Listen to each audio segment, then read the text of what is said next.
अस्सलाम वालेकुम। Welcome to Padhai Planet. उम्मीद है आप सब अच्छे से खैरियत से होंगे। Today we start over lecture number 10 और इसको अभी हमारी 7 सीज़ की सीरीज़ ही चल रही है और ये पार्ट 3 है। 4 डिस्कस कर लिए हैं, बाकी 3 रह गए हमारे।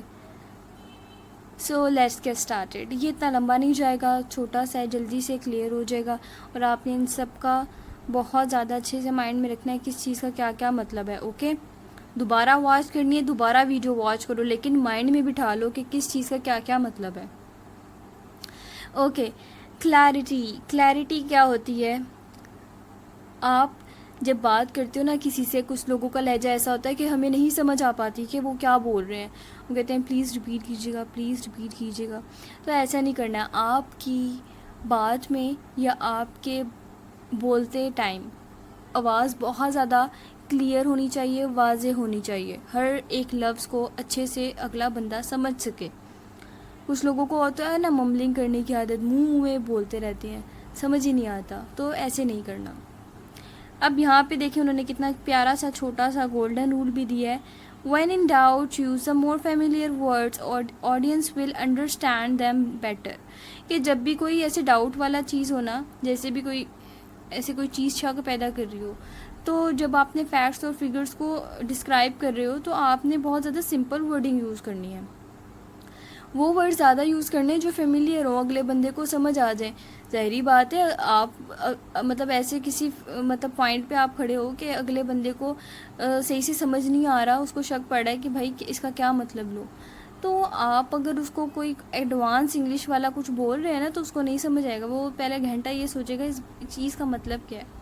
तो ऐसे नहीं करना, फेमिलियर वर्ड को यूज़ करते हुए और एक टोन में रहते हुए आपने अपनी हर चीज़ को बयान करना है। ठीक हो गया। यहाँ पर अब आपकी आ जाता है construct effective sentence and paragraph. At the core of clarity is the sentence.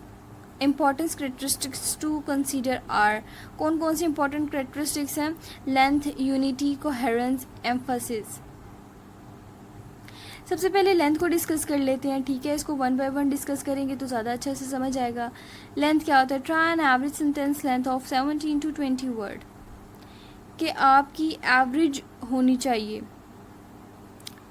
Length, sentence की लेंथ जो है वो एवरेज होनी चाहिए। आपने ऐसा नहीं है कि बहुत ज़्यादा ही लंबा कर दिया या बहुत ज़्यादा ही छोटा कर दिया है।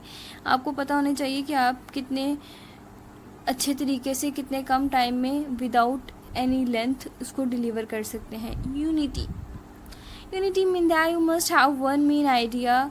In case of other ideas they must be closely related. अब होता है ना कि आप किसी चीज़ का पहले इंट्रो देते हो, फिर उसके बारे में बताते हो, फिर आप उसके बाद अपना कंक्लूजन भी रखते हो। तो अब ऐसे ना कर देना कि मैं ये सोचता हूँ ऐसे है, फिर मैं ये भी सोचता हूँ कि ये ऐसे है, फिर अच्छा मुझे ये ख्याल आ गया कि ऐसे हो सकता है। तो ये चीज़ ना कीजिएगा प्लीज़। इस तरह से आप बहुत ज़्यादा वियर्ड नज़र आते हो अपने बात के करते हुए टाइम, कि आपको समझ ही नहीं आ रहा था कि इस चीज़ का एग्जैक्टली मीन क्या है। तो एक पॉइंट, एक मेन आइडिया के साथ इत्तेफाक कर लो। Coherence. In a coherent sentence, the words are arranged so that the main idea clearly express the intended meaning। अब कोहेरेंस हमने पहले भी पढ़ी थी कि क्या होता है। लॉजिकली आप कोई लॉजिकल बात करो, कोई इररेलीवेंट, कोई वेग, कोई भी ऐसी बात ना हो जो अगले बंदे को समझ ही नहीं आ रहा है या वो एक राज से भरपूर है। ऐसे नहीं, आपने लॉजिकल बात करनी है। एम्फेसिस क्या होता है? The quality that give force to important part of sentence and paragraph is emphasis. आपने देखा होगा कि बहुत सी जगह पे ऐसे होता है कि जो मोटिवेशनल स्पीकर्स को देखा होगा या नॉर्मली भी सेमिनार्स में देखा होगा कि वो बात एक नॉर्मल टोन में कर रहे होते हैं, लेकिन उनको जो लफ्ज़ ज़्यादा समझाना होता है उस पर उनकी टोन ज़रा वन स्टेप हाई हो जाती है और वो उस चीज़ के ऊपर ज़्यादा एम्फसाइज कर रहे होते हैं। If you make this, this will happen.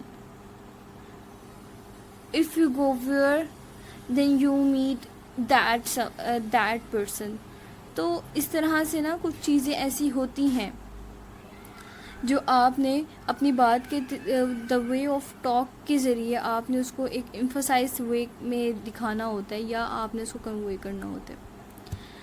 अब हम बात कर लेते हैं कर्टिसी की। कर्टिसी क्या होती है कर्टिसी ये होती है कि आप बात करते टाइम कितना रिस्पेक्टफुल हैं, मतलब कितना आप ख़ुद अपने लिए रिस्पेक्टफुल हैं और कितना आप दूसरों के लिए एक रिस्पेक्टफुल अंदाज़ पेश कर रहे हैं। मतलब आप बहुत ज़्यादा, एक होता है ना कि एक बंदा होता है ना, वो बात कर रहा होता है, उसको इतना सेंस नहीं होता, बस वो शुरू हो जाता है ना, वो अपनी ख़ुद की उस तरह से भी रिस्पेक्ट नहीं कर रहा और अगले बंदे की भी नहीं कर रहा। तो ये चीज़ नहीं करनी है। रिस्पेक्ट होनी चाहिए कर्टिसी में, उसके बाद ट्रस्ट वर्दीनेस होनी चाहिए, अगला बंदा फ़ौरन ट्रस्ट करे, बिलीवेबिलिटी होनी चाहिए। और जितना आप काम रह सकते हो आप काम रहो, ताकि अगले वाले बंदे को भी कोई इस तरह से कोई स्ट्रेस या फियर फील ना हो, आप वो इजीली आपसे कम्युनिकेट कर पाए। फिर क्या आ जाता है, be sincerely, tactful, thoughtful, appreciative. ये वही चीज़ें जो मैंने आपको ऊपर कर्टिसी में बताई हैं। फिर एग्जांपल इन्होंने दी है, जैसे tactless blunt, stupid letter, I did not understand any of it. Stupid letters नहीं बोलने, ठीक है, बस वो यही बता रही हैं, आगे ये मज़ीद ऐसे बताएंगे। ये एग्ज़ाम्पल आप पढ़ लीजिएगा ताकि अगर आपको मज़ीद बहुत ज़्यादा समझना है तो, अदरवाइज़ जो हाईलाइटेड चीज़ें हैं वो ज़्यादा इम्पोर्टेंट हैं। ओमिट क्वेश्चनेबल ह्यूमर, वो कह रहे हैं कि आपने कोई ना मतलब सवाल ऐसा पूछना है जिससे एकदम लोगों का माइंड जागे, क्लिक हो कि अच्छा इसका आंसर क्या हो सकता है। आपने देखोगे कि some peoples ask riddle in public speaking, riddles पूछ लेते हैं या नॉर्मली ऐसे क्वेश्चन पूछ लेते हैं कि अगला बंदा जवाब देता है तो वो थोड़ा सा काम फील करता है, थोड़ा सा अपनापन फील उसको होता है। Choose non discriminatory expressions, sexist term, be careful about using the man word in Western culture, then in other this is matter of more concern। कि आपने sexuality like male female man और women के ऊपर debate नहीं करनी है, उसके ऊपर उस तरह से टॉक नहीं करनी, because in western culture then in other. वो यहाँ पे अब इसको अलहदा करें कि वेस्टर्न कल्चर में बाकियों के अलावा ये एक बहुत ज़्यादा कंसर्न रहता है इसको लेकर, तो आपने कोशिश करनी है कि ऐसा कुछ ना हो। अब यहाँ पर एग्जांपल्स में क्वेश्चनेबल, मोर डिज़ायरेबल, फिर उसके बाद इन्होंने आगे बहुत ज़्यादा इसको ना एक्सप्लेन किया हुआ है। अगर आपको लगा कि भई आपको बहुत ज़्यादा एक्सप्लेनेशन की ज़रूरत है तो आप पढ़ लीजिएगा, अदरवाइज़ ज़रूरत तो नहीं है, खैर समझ तो आपको आ गई है। क्योंकि मेन चीज़ होती है डेफिनेशन कवर करना, अगर डेफिनेशन कवर हो गए फिर और क्या चाहिए, और तो कुछ भी नहीं चाहिए। तब तक के लिए अपना बहुत ज़्यादा ख्याल रखिएगा, कमेंट लाजमी कीजिएगा, चैनल पर न्यू आए हैं तो सब्सक्राइब कर दीजिएगा। वैसे कहना तो अच्छा नहीं लगता, आपको ख़ुद करना चाहिए ये काम, तो बहरहाल फिर भी अब क्या करें, आप लोग सुनते नहीं हैं, फिर कहना पड़ता है। ओके, अल्लाह हाफिज़, अपना बहुत ज़्यादा ख्याल रखिएगा, मिलते हैं नेक्स्ट लेक्चर में।